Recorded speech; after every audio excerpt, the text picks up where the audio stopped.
Hi, I'm Daniel, 32, and last month my life blew up when my mother leaned across the table at my sister's housewarming party and said, "You're next, right? When are we going to celebrate your grown-up milestone?" I smiled, nodded politely, and said nothing. Because what was I supposed to say? "Actually, Mom, I bought a house a year ago and didn't tell you. Threw a party, invited everyone who mattered, and left you off the list on purpose." Yeah. That might have ruined the vibe. So instead, I just laughed along, drank my overpriced champagne, and watched my sister Julia bask in the glow of being the golden child. Again. As usual. But 2 weeks later, everything came out, over lunch, in a place with white tablecloths and salmon fillets that cost more than my weekly groceries. My mother looked at me, smiled sweetly, and said, "Julia's housewarming was so lovely. When are you going to catch up?" I looked her straight in the eyes and said, "I hosted mine last year." "You just weren't on the guest list." And her fork froze midair. She blinked once, like a glitching robot. The illusion of maternal control cracked just a little. "I beg your pardon?" she said, her tone sharp enough to slice her salmon into atoms. "You heard me," I replied, voice even. "Bought a house. Renovated it. Hosted a party. 43 people came. You didn't. The silence between us got so thick you could have buttered bread with it." Around us, elegant couples continued sipping wine, blissfully unaware that a family earthquake was currently registering 8.5 on the Richter scale at table 17. Her lips parted slightly, but no sound came out. It was surreal. For once, my mother, queen of unsolicited opinions and unsolicited comparisons, was speechless. "You're lying," she said finally, her voice brittle. "Ask Dad," I said, casually sipping my water. "Ask Aunt Paula. Uncle Robert. Pretty much everyone except you and Julia." She placed her fork down like it might explode. "Your father never mentioned anything about this," she said tightly. "Because I asked him not to," I said. "Same with everyone else. I wanted one day that was just mine. With people who show up for me. You weren't on that list." Her composure, so flawlessly polished for decades, started to chip. That's cruel. More cruel than forgetting my birthday 3 years in a row?" I asked. "More cruel than missing my promotion dinner because Julia had a book club emergency? More cruel than hanging up on me when I called from the hospital?" Her eyes flicked up. "What hospital?" "Doesn't matter," I said. But it did. It really, really did. And she knew it. She leaned back, her designer blazer suddenly looking 2 sizes too big, like she'd shrunk under the weight of the truth. "Tell me," she said, voice low. "Tell me what happened at the hospital." I stared at her for a long moment. Part of me wanted to deflect, to protect myself. But another part, the one that had finally stopped shrinking for her, spoke up. "I had a miscarriage," I said. 12 weeks along. It was a Tuesday. I'd gone in for a checkup. There was no heartbeat. Her hand flew to her mouth. "I called you from the hospital bed," I continued. "I needed you. I hadn't needed you like that since I was a kid. The nurse handed me the phone, I was crying, and you answered all cheerful, because you were at the bridal shop with Julia. Bridesmaid dresses, remember?" She closed her eyes. "Oh my God! I told you it was important," I said. "And you said, how important? Because Julia really needs my opinion on the color scheme." So I hung up. And I miscarried. Alone. With my boyfriend and 2 strangers in scrubs. She looked genuinely horrified. 4 days later you called back. Asked what I wanted. I said nothing. Because by then, I didn't need anything anymore. Just like always. She was crying now. Not loud, sobbing tears. Quiet ones. The kind that leak out when you realize you were supposed to be someone's lifeline, and instead, you handed them an anchor. "I didn't know," she whispered. "I would have come if I knew." "But you did know," I said. "You knew I needed you. You just didn't listen. You never listen." She reached across the table like she was about to grab my hand, but I didn't move. I let her reach. Let her sit there, hovering, just like I'd hovered for 32 years waiting for her to pick me. And for the first time, she looked scared that maybe I never would again. The waiter appeared, oblivious, offering dessert menus with a rehearsed smile. My mother waved him off like he was smoke in her eyes. I took the menu anyway. I didn't want dessert. I wanted control of something in that moment. I was capable, I said softly, setting the menu down. Because I had to be. You made me feel like needing things was weakness. So I stopped needing. And you mistook that for strength. She flinched. Meanwhile, Julia couldn't buy a throw pillow without a group text. She got a standing ovation for managing to make it to her dental cleaning on time. I graduated summa cum laude, made partner at my firm before 33, and you asked me if I finally had time to find a husband. She didn't argue. For once. I thought I was being fair. She whispered. No. I corrected gently. You thought you were being equal. Fair is different. Fair is seeing the effort, the hours, the choices. Fair is showing up even when someone doesn't scream for you. She was nodding now, like a student slowly realizing she'd been studying the wrong textbook all year. And the housewarming, I added. That wasn't revenge.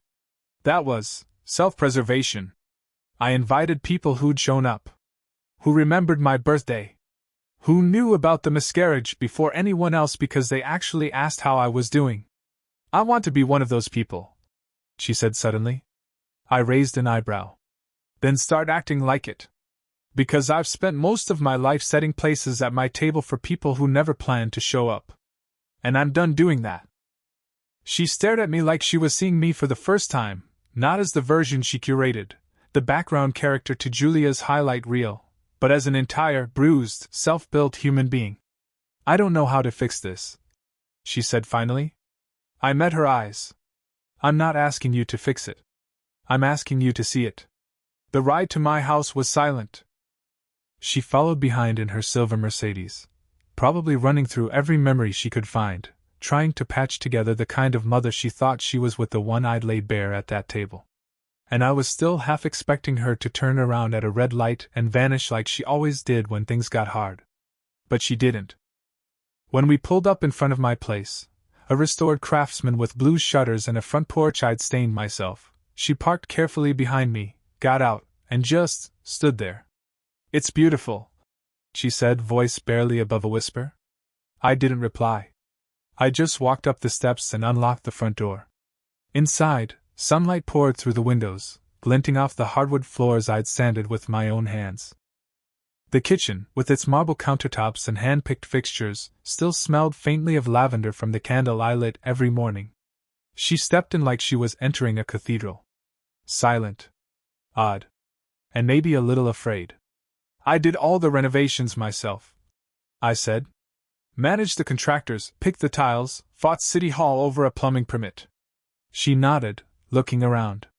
I had no idea you were doing all this. Of course not, I said. You were busy helping Julia pick crib bedding. She didn't argue. Didn't defend. Just stood in my living room staring at the framed photo on my mantel, me, laughing with a glass of wine at the housewarming party. Behind me, friends and coworkers and neighbors smiled like we were in a Hallmark ad. You look happy, she said. I was, I said. Still am. Even without you. Her shoulders slumped. Not dramatically. Just enough to register. Like she was carrying something she couldn't name yet. I'd like to see the rest, she said quietly. I nodded and led her through the house. She touched the wall of bookshelves I'd had custom made. Sat for a second in the reading nook I'd built into the bay window. Peeked into the garden, where tomatoes were growing in neat rows. At one point she reached out to touch the marble counter, then stopped. You can touch it, I said, almost laughing. It doesn't bite. She smiled faintly and ran her hand along the edge. You made this all happen, she said. Yes. And no one had to hold my hand through any of it. And for the first time, she didn't respond with pride or defensiveness. She just said, I'm sorry I wasn't here to see it. We sat on the back steps, watching the breeze ruffle the lavender I'd planted along the edge of the garden beds.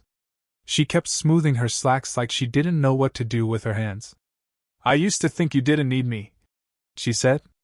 That you had everything figured out. That Julia needed more. She did, I admitted. But so did I. Just in different ways. She looked over at me. And I missed all of it, didn't I? I shrugged. You were looking in another direction. I stopped waving. She closed her eyes. You were harder to read. Julia always wanted everything out loud. Yeah, I said a little bitterly. And I was the quiet one. The responsible one. The one you didn't have to worry about. The one who got a card in the mail for graduating with a master's degree. A card, Mom. With a grocery store coupon stuck inside. I didn't know what to get you, she said weakly. Maybe a plane ticket. Or a "we're proud of you" dinner. Or literally anything that didn't feel like an afterthought. She winced. Julia's wedding was happening that same month. I know, I said. That's kind of the point. We sat in silence for a long while. Then she asked, Can I ask you something personal? I tilted my head. After today? You might as well. That day in the hospital. When you called me. Did Thomas know? I nodded. He was in the hallway talking to the doctor. When he came back, I was crying, but not from the loss. From you choosing taffeta over me. She covered her mouth. He wanted to meet you after that, I continued. Said he needed to understand what kind of mother would hang up on her daughter in a hospital bed. I kept making excuses. Eventually, he gave up. I cost you that relationship. No, I said. I cost myself that relationship, because I never learned how to ask for what I needed. I never expected people to stay. Not even him. Her eyes filled again. I want to be better, she said quietly. I want to be different. I stood and offered her my hand. Then keep showing up. And not just today. She took it. Stood up. And didn't let go. 2 days later, Julia called. I almost didn't answer. I stared at her name on the screen like it was a test I hadn't studied for. But then I remembered what my therapist said about growth feeling like discomfort, and I picked up. Hey, I said cautiously. Mom says you have a house, Julia said, sounding genuinely stunned, like I'd confessed to owning a tiger. Why didn't I know? I leaned back on the couch and stared at the ceiling. Because I didn't tell you. But we're sisters. Are we? I asked. When's the last time you asked about my life, Julia? My actual life. Not just when you needed help moving or someone to proofread your resume or a +1 for your husband's dental gala. She was quiet. When's my birthday? I asked. Silence. What do I do for work? What's my favorite hobby? My best friend's name? You don't know, do you? That's not fair, she said, her voice defensive now. No, I said. What's not fair is pretending we're close while I sit at Thanksgiving dinner listening to you recap every minor event in your life while no one asks me anything. I didn't realize you felt like this, she said after a beat. How could you? I replied. You never asked? And to my complete surprise, Julia didn't hang up. She didn't argue. She stayed on the phone and listened while I walked her through 3 decades of invisibility. She didn't get it all. She couldn't. But she tried. I've always envied you, she said finally. You seemed so put together. Like you didn't need anybody. That's because I had to be, I said. No one was going to catch me if I fell. Not you. Not Mom. I lean on her for everything, she admitted. Still do. I'm 28 and I call her to help pick baby names. My husband says I act like I'm still in high school. You kind of do, I said, half laughing. I want to change that, she said. I want to change this. You and me. If you'll let me. I thought about the party. About the empty chair that should have been hers. About how much space her absence took up. Maybe, I said. But it has to be real. No more spotlight games. No more convenient sisterhood. I want it to be real, she said. I'm having a girl, you know. That caught me off guard. I didn't tell Mom yet, she added. I wanted to tell you first. Something softened inside me. Congratulations, I said, and meant it. It started with a text from my mother, dinner this weekend? Just the three of us. Your father and I would love to see you. I stared at the message, thumb hovering above the keyboard. Part of me still tensed every time I saw her name. But another part, the part that had spoken up that day in the overpriced bistro, had begun to loosen its grip. Something had shifted between us. Not magically. Not completely. But enough. I wrote back, sounds good. Want to come here? I'll cook. Her reply came within a minute. We'd love that. Can I bring anything? Just yourselves. That's all I need. And for the first time in 32 years, I meant it. The day of the dinner, I spent the afternoon in my kitchen, chopping garlic, roasting vegetables, searing salmon. Therapy had taught me to set boundaries, but it had also taught me how to leave a door cracked open for possibility. This dinner wasn't forgiveness. It wasn't a reward. It was a test. Of effort. Of sincerity. Of whether someone who'd spent decades looking past me could learn to look at me instead. They arrived 5 minutes early, classic, and stood on my porch like people who weren't sure they were allowed in. My dad held a bottle of wine. My mother carried a ceramic dish covered in foil. I brought dessert, she said. It's that lemon tart you liked as a kid. I blinked. You remembered that? I called Aunt Paula and asked. She admitted. She said you used to sneak slices out of the fridge before breakfast. I smiled despite myself. Come in. We ate on the back patio, under the string lights I'd hung last month. Conversation was careful at first, like everyone was trying not to step on an emotional landmine. But over time, it relaxed. My father asked about a case I was working on. My mother asked about the meditation class I had mentioned months ago. I could see her catching herself before redirecting the conversation to Julia. Once, she actually said, "Sorry. That's not relevant," and pivoted back to me. After dinner, while my dad helped clear the plates, she wandered into the living room again, stopping in front of the photo on the mantel. "You really do look happy in this one," she said. I was. She turned to me.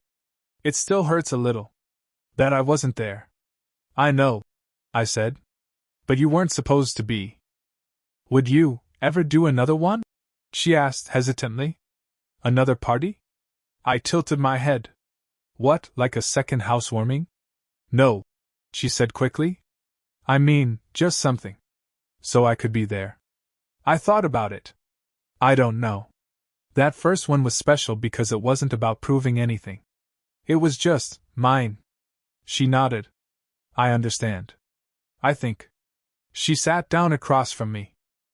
The same seat where Julia had sat 2 weeks earlier when she visited the house for the first time, walking through each room with a look that was part wonder, part guilt. She'd been quiet that day. Genuinely quiet. Listening. Not filling the silence with stories about herself. I meant what I said. Julia had told me before leaving. "I want to be better." For her, she'd pointed at her belly. "But also for you." I believed her. Cautiously. The same way I was starting to believe my mother now. "Julia told me about the baby," I said. My mother's face lit up. "A girl." I nodded. "She wants to name her after your grandmother." "Lillian." I smiled. "That's actually beautiful." "She's nervous," my mother said. "Scared she'll repeat our patterns." "She will," I said. "We all repeat something. The trick is catching it early." She nodded slowly.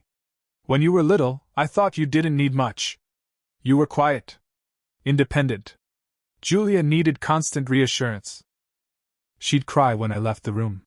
You'd build castles out of blocks and hum to yourself.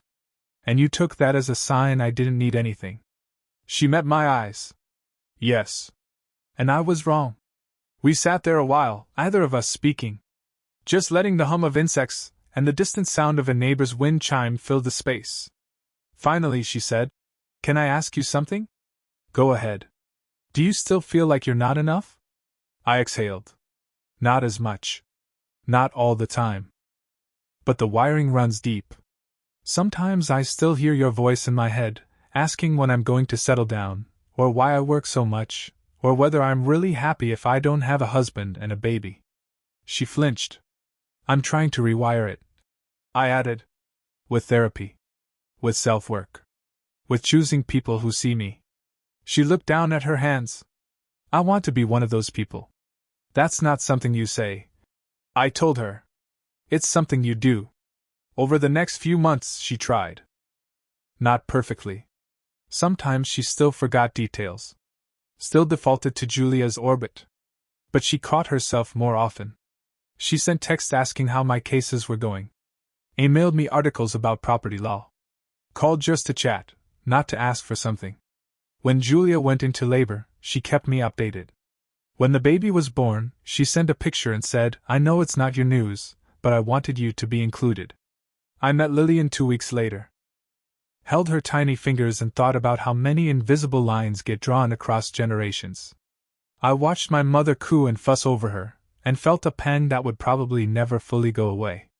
But I also saw something else. The possibility of doing things differently.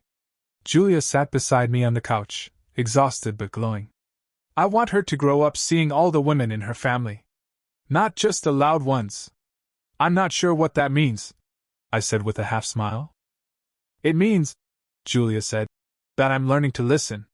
Finally. And I want her to learn that too. 6 months after that bistro lunch, I threw another party. Not a housewarming. A garden party. Something casual and simple. Friends, coworkers, a few neighbors. Julia came. So did my mother.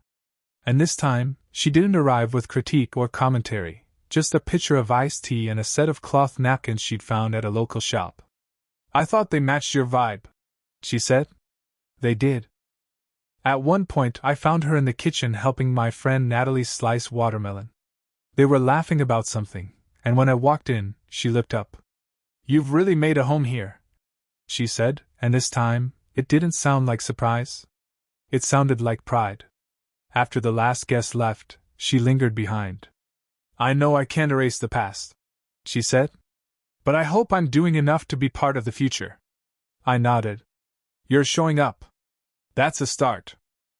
She smiled, and there was something in it that reminded me of that day at the science fair when I was 14. The one time she'd taken me out for ice cream. The one time she looked at me like I was already enough. You always were capable, she said. But I see now that being capable doesn't mean being unbreakable. No, I said. It just means knowing how to rebuild. And that's what I was doing now. Rebuilding. Not to prove anything. Not to win anyone's approval. But because I deserved a life where the people around me saw the foundation I laid. This house. This career. This peace. It was mine. And for the first time, my family finally understood that I wasn't asking them to build it for me. I was just asking them to knock before walking in. It was a Thursday afternoon when I got the text from Julia. Lillian took her first steps. Fell on her but immediately after, but it totally counts. She sent a blurry photo of her daughter mid-wobble, mouth open in triumphant baby confusion. I grinned and texted back, already more graceful than her aunt during middle school gym class. Seconds later, she replied, debatable. You fell off the balance beam and took down another girl on your way. That girl was you, I reminded her. She sent a laughing emoji. Then, thanks for texting back. I know you're always swamped with work. I looked around my office, the quiet, the neat stack of case files, the framed photo of my housewarming party beside my law degree, and for once, I didn't feel swamped. I felt steady. You're part of my life now, I typed. Not background noise. A real part. Julia sent a heart. Later that night, I got another message, this time from Mom. A photo of a handwritten recipe card, lemon tart, the original one from when I was 8. Her handwriting had smudged in places. At the bottom, she'd written, maybe next time you can teach me your version. I stared at it for a long time. Not because it was perfect. But because it wasn't. It was effort. Humble. Personal. Unearned maybe, but offered freely. I walked into the kitchen, took a deep breath, and pulled out the ingredients. Flour. Butter. Eggs. Sugar. Lemon zest. The scent filled the house as I worked, memories layered with new meaning.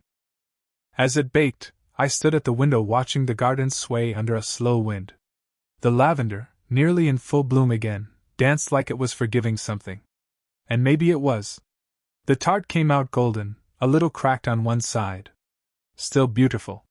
Still mine.